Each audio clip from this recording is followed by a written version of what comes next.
Some 1 year back, I and my father and my family were at a reunion, and we met somebody who told us about the World Transplant Games.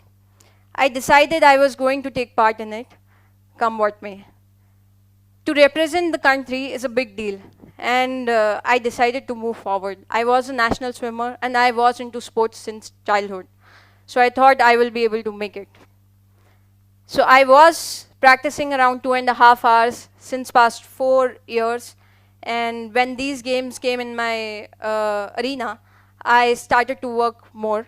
So I would get up at 5:30 in the morning, I would go to the academy, come back at 9:30, go to office at 10:30, come back at 6, and again go back to the academy, come back fully tired and exhausted to go back to the academy again at 5 o'clock. I worked very hard, and I was very positive, and I looked at the medal tally, and I was banging on at least a medal for the country. But it was a whole different story when I reached there. There were at least 59 countries, more than 2,000 participants, everybody who had worked hard as much as I had, and they were with the best of trainers in the world, and it was way more progressive than what India had planned. So there were 14 members from India, and there were 200 participants from Britain, and every 10th person had a coach, and their kits, their style, their physique, everything had me scared like shit. This is the inauguration ceremony where I went, and I realized that the magnanimity of the place is too huge to capture. So my schedule was that I had one event on the first day, which was a marathon, then there was a 4-day gap, and then there were 3 events in the matter of 2 days at the last. Now my first event was a 5-kilometer marathon where I came 6th out of 1,400 participants. That meant I did marginally well, but I didn't take it as well as you guys have, and I was very scared. I was scared that I would not get a medal, and I had spent a lot of bucks for this, and I had spent a lot of hours, and I had committed myself to something, and I had decided that I will get a medal, but it was way more scary when I reached there. The next 4 days, I didn't sleep, I didn't eat, I didn't talk to anybody. There were programs happening all across the city. This happened in Newcastle, United Kingdoms, and the city was in kind of a holiday, and they were given schedules, and everybody was open to go to anywhere. So anybody would choose, the citizen of the city could go to golf, somebody could go to the swimming, somebody could come to the athletics, they could decide. So there was a huge crowd built up, and there was a huge landscape of people waiting for India to do something. And we performed rather badly. We were not ready for the event, and I remember India competing last, and just before my race was supposed to happen, there was a race of men, and the race was completed and India was still running. And I felt bad that moment, and I knew I had to do something, and I was scared. But I decided, with all the scare and all the fear and all the propositions that I have planned, I will still move ahead and bring one medal. Even a bronze is okay to me. I had the 100 meters on the last second day, and there were, I had already qualified the heats, and I knew the capacity of the participants, and I knew that Britain was doing really well.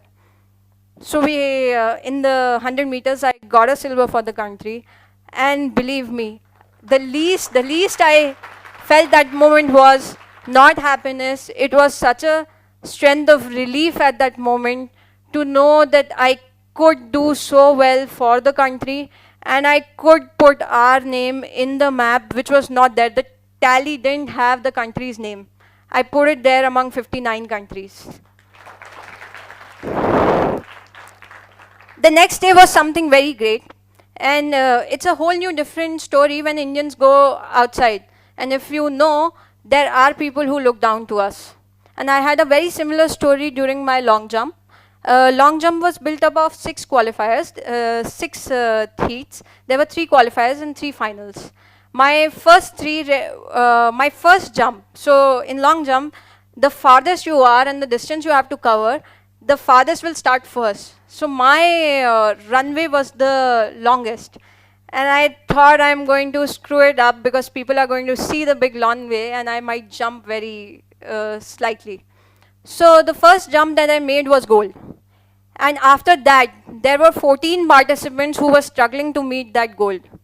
That brought in a lot of confidence. And there was the Britain lady who had got a silver yesterday, was trying to win over me in this game. So in the fifth, there were 3 qualifiers, 3 finals. She made it to the finals, obviously. She was very good. In the fifth jump, she left and she was losing. So she left the field. She eventually came back. But that was the time that I won gold. And Britain got a silver, to whom I had got a silver yesterday. The best happened. The next was the best that happened. This is my ball throw event. And ball throw, if you guys know, is usually about strength. And the ladies that you can see on my left and right were way more powerful than me, had height of at least 2 feet above me. I was kind of struggling. And I won over the Germany lady by 4 meters. And 4 meters in a ball throw is a very big deal. So I had a distance of 31 and she had a distance of 27. What happened later was obviously a very different story, but I realized something very big that time. I was in London after the games, and I had recently won 2 golds and 1 silver for the country. But it didn't matter because I was alone in the city. And people would keep calling me and WhatsApping me and tell me why am I not happy. And I told them nobody here knows me. And what will I do being happy? They will call me crazy. As soon as I landed in the city, I realized how big it is, how big it matters when you do it at your, when you land on your land. When I reached India, I realized how happy people were. And I also realized a very important point, that people matter. You can be very happy inside, but you cannot live alone. So I have lost people, and I've lost a lot of them. But at least I know the value people bring to your life and how much it matters. Those 5 people around you need your time.